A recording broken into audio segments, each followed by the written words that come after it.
Welcome back to the classes of English. आज हम करने वाले हैं कंपोजिशन में रिपोर्ट राइटिंग। रिपोर्ट राइटिंग पर एक वीडियो हम पहले भी बना चुके हैं, जो वीडियो था इवेंट्स पर। आप चाहें तो उस वीडियो को नीचे डिस्क्रिप्शन बॉक्स में लिंक दिया गया है, वहां देख सकते हैं, या चैनल पे कंपोजिशन प्लेलिस्ट में भी देख सकते हैं। ओके, आज हम रिपोर्ट्स पढ़ने वाले हैं कि इंसिडेंट्स पर, जो प्री प्लान नहीं होती, उन घटनाओं पर रिपोर्ट्स किस तरह से लिखी जाएं, या जो बैड इवेंट्स, जो बुरी चीजें हो जाती हैं, बुरी घटनाएं हो जाती हैं, उन पे रिपोर्ट किस तरह से लिखी जाए।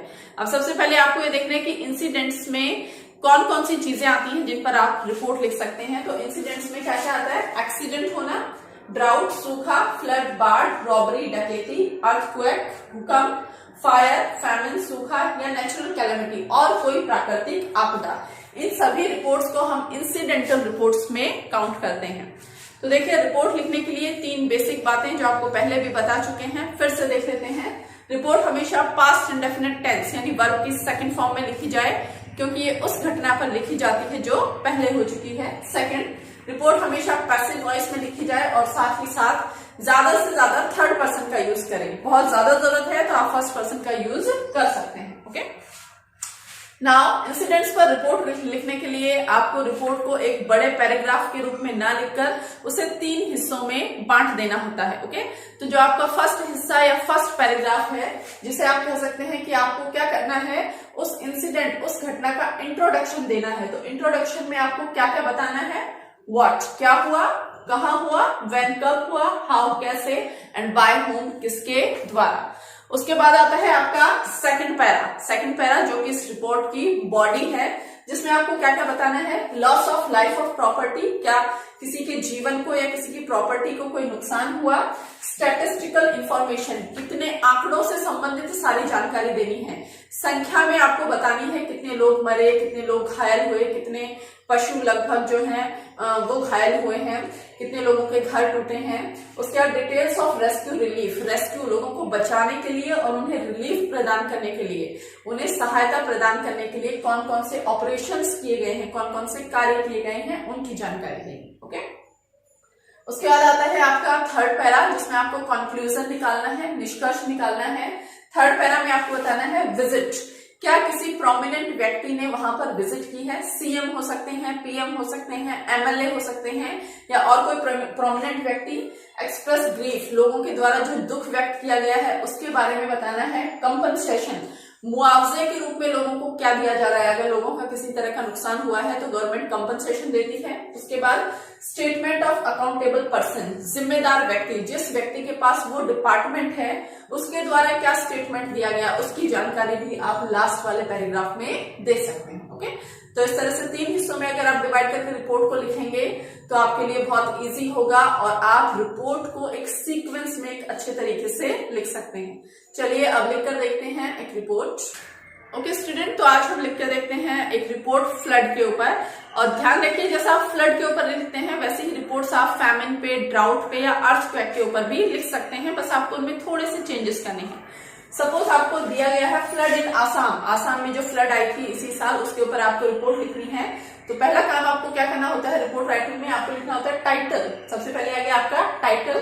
सेकंड लाइन में आपको लिखना है कि वो रिपोर्ट किसके द्वारा लिखी गई है, रिपोर्टर का नाम। यहाँ पर मैंने लिखा है बाय स्टाफ रिपोर्टर। ओके, क्योंकि ये एक न्यूज़पेपर में छप रही है तो आप चाहें तो न्यूज़पेपर का नाम भी वहां पर लिख सकते हैं। ओके, तीसरा काम आपको क्या करना है? आपको लिखना है प्लेस, जगह, एक कॉमा लगाइए और उसके बाद लिख दीजिए डेट। ओके, ये आपकी बेसिक चीजें हैं। सबसे पहले हेडिंग, उसके बाद रिपोर्टर का नाम, उसके बाद जगह और उसके बाद में डेट। उसके बाद एक डैश लगाइए और फिर अपनी रिपोर्ट लिखनी स्टार्ट कीजिए। ओके, जैसा आपको बताया था, फर्स्ट पैरा आपका इंट्रोडक्शन का है, जिसमें आपको व्हाट, व्हाई, व्हेन, वेयर, इन सभी के आंसर देने हैं। ओके, तो व्हाट का आंसर दिया आपने, डिवास्टेटिंग फ्लड, क्या आई है? बाढ़।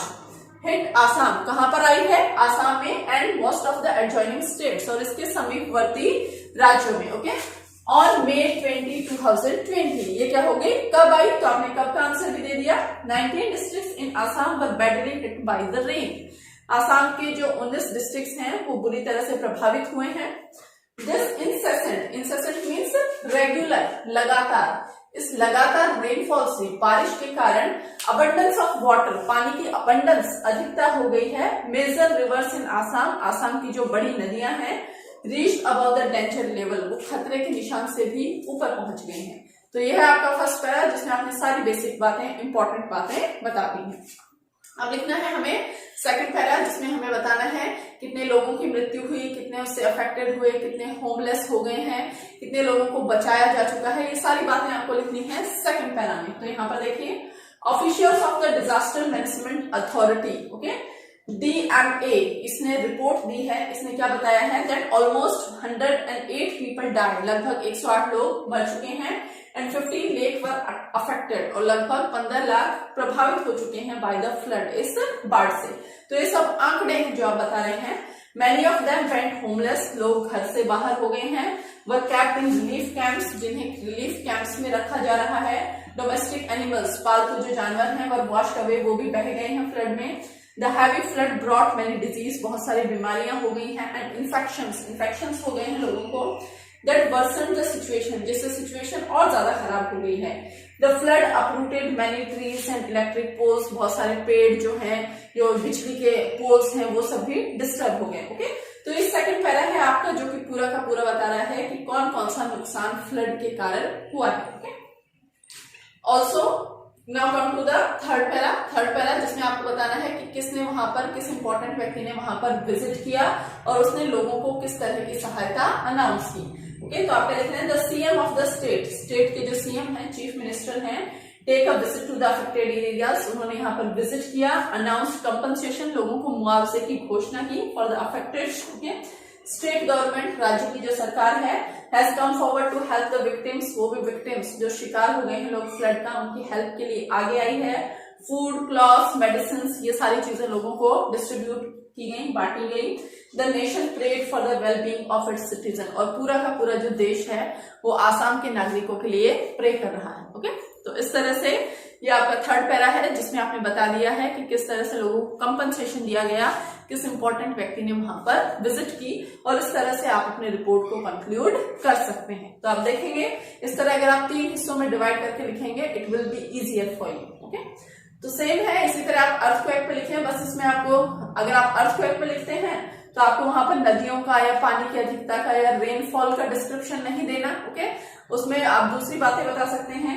इसी तरह से अगर आप ड्राउट पे या फैमिन पे लिखते हैं तो उसमें भी आप ये सारी चीजें लगभग डाल सकते हैं। Okay, okay, now let us see कि अगर बैंक रॉबरी पे रिपोर्ट आ जाए तो उसे किस तरह से लिखें। पहला काम आपको करना है इज द टाइटल हो गया यहाँ पर आपका robbery in Punjab national bank. Second line में लिखनी है आपको रिपोर्टर का नाम, दैट इज हमने लिखा है बाय क्राइम रिपोर्टर यहाँ। Okay, number 3 place and number 4 date. Okay, इसके बाद आप डैश लगाएं और काम स्टार्ट कर दें अपना। आपको क्या क्या इन्फॉर्मेशन देनी है, व्हाट क्या हुआ, व्हेन कब हुआ, वेयर कहाँ हुआ। ओके, तो यस्टरडे एट अबाउट 12:30 PM, कल लगभग 12:30 पर 4 पर्सन, 4 लोग entered the station road branch of Punjab national bank, Punjab national bank की स्टेशन रोड ब्रांच में घुसे। तो आपने सारी डिटेल्स दे दी है यहाँ पर, कब, टाइम दे दिया है आपने, डेट दे दी है, और साथ ही साथ जगह दे दी है, एंड रॉब डेट, और यहाँ पर डकैती की। Their faces were covered with mask, additional information दे रहे हैं कि उनके चेहरे मास्क से ढके हुए हैं, and had revolvers in their hands, और उनके हाथों में रिवॉल्वर थी। तो फर्स्ट में आपने सारी basic information they the.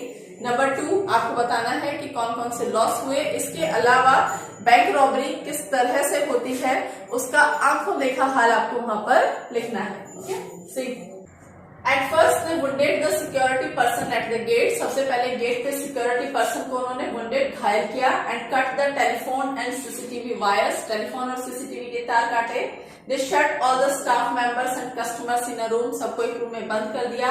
2 of them went into the manager's room, manager के रूम में गए। snatched the keys, चाबियां snatch छीन ली, सेफ की, लॉकर्स की। they opened the safe खोली, took away all the money, सारा पैसा ले गए।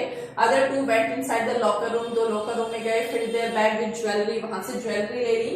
they made away with all the money, वो सारा पैसा वहां से ले गए। it is reported, साथ ही साथ आप आंकड़े भी बताएंगे, that 29 lakh rupees were looted, कि उन्होंने 29 लाख रुपीस बैंक से लूट लिए। Okay, police is searching for them. Last में आप बता देंगे पुलिस अभी भी उन्हें ढूंढ रही है, बट स्टिल अभी तक no clue is found, police को कोई सुराग नहीं मिला।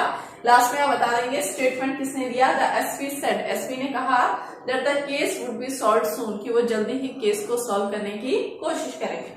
तो इस तरह से इस रिपोर्ट में भी हमने इंट्रोडक्शन में, इसकी बॉडी में और इसके कंक्लूजन में 3 अलग अलग तरह की डिटेल्स बता दी हैं।